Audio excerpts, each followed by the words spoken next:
আজিকর কাণ্ডের সুবিচারের দাবিতে অবস্থান বিক্ষোভের মঞ্চ থেকে বদলার হুমকি শোনা গিয়েছিল জলনপুর খ্যাত অভিনেত্রী বিধায়ক লাভলি মৈত্রর গলায়। সিপিএম নেতা সায়ন বন্দ্যোপাধ্যায় সুজন চক্রবর্তীদের নাম উল্লেখ করে শুনিয়েছিলেন এবার বদলা হবে। সেই হুমকির জেরে এবার সোনারপুর দক্ষিণের তৃণমূল বিধায়ককে আইনি জটে পড়তে হলো। লাভলি মৈত্রের বিরুদ্ধে সোনারপুর থানায় অভিযোগ দায়ের করলেন স্থানীয় সিপিএম নেতা সায়ন বন্দ্যোপাধ্যায়। ভরা সভায় তার নাম তুলে হুমকির অভিযোগ জানিয়েছেন সায়ন। সোনারপুর দক্ষিণের বিধায়ক লাভলি মৈত্রকে তার সাম্প্রতিক একটি মন্তব্যের জন্য সতর্ক করলেন তৃণমূলের শীর্ষ নেতৃত্ব। সোমবার আজিকর কাণ্ডের প্রতিবাদে সোনারপুরে একটি অবস্থান বিক্ষোভ কর্মসূচিতে অংশ নিয়েছিলেন লাভলি, আর সেখানেই তিনি বিরোধীদের উদ্দেশ্যে বদলা নেবার হুঁশিয়ারি দেন বলে অভিযোগ ওঠে। অন্যদিকে ফের বিতর্কে বিধায়ক অভিনেতা কাঞ্চন মল্লিক। তার ব্যঙ্গ, জুনিয়র চিকিৎসকেরা প্রতিবাদে সাবে।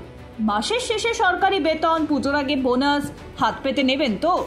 জুনিয়র চিকিৎসকেরা যে সরকারি বেতন বা বোনাস কিছু পান না জানেন নাকি শাসক দলের বিধায়ক? সঙ্গে সঙ্গে প্রশ্ন ওঠে সমাজের সব স্তর থেকে। বয়কটের হুমকি দেন তার সহ অভিনেতারাই। বিপদ বুঝেই সুর বদল করেন কাঞ্চন। এক ভিডিও বার্তায় তিনি বলেন, গতকাল একটি ধর্ণা মঞ্চে আমি কিছু মন্তব্য করে ফেলি, যা নিয়ে সমালোচনা হয়। আমি আমার বক্তব্যের জন্য দুঃখিত এবং লজ্জিত। Bureau report, Ritam Bangla.